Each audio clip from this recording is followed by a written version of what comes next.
Praise the Lord. நாங்கள் இப்பொழுது இலங்கையிலே உயரமான கிராமம் என்கிற ஒலிஃபண்ட் பகுதியில் நாங்கள் இருக்கின்றோம். இந்த ஒலிஃபண்ட் பகுதியானது கடல் மட்டத்திலிருந்து 7000 அடி உயரத்திலே இருக்கின்றது. இப்போ என்னுடைய கையில் நீங்கள் பார்த்தீங்கன்னா ஒரு அழகான பூ அந்த பூ முற்றி இது ஒரு காய்ந்து போன நிலைமையில் இருக்கின்றது. இந்த பூக்கு பேராஷூட் பூ என்று சொல்வார்கள்.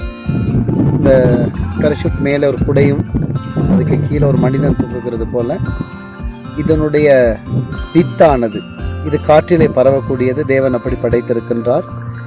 இது ஒவ்வொரு அந்த பூ இதழிலும் அடிப்பகுதியிலே இப்பொழுது நீங்கள் பார்த்து கொண்டிருப்பீர்கள்.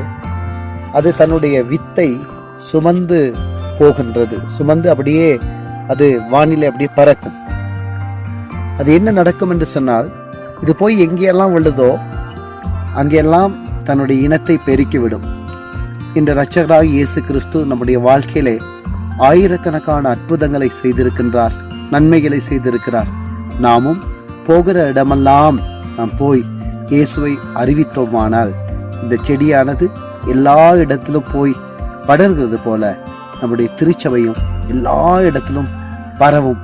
ஆகவே இந்த நாட்களிலே காலத்தை பிரயோஜனப்படுத்தி கொண்டு இந்த பேராஷூட் பூவை போல நீங்களும் இயேசுவின் அன்பை அநேகருக்கு அறிவியுங்கள். கர்த்தர் தாமே உங்களை ஆசீர்வதிப்பாராக.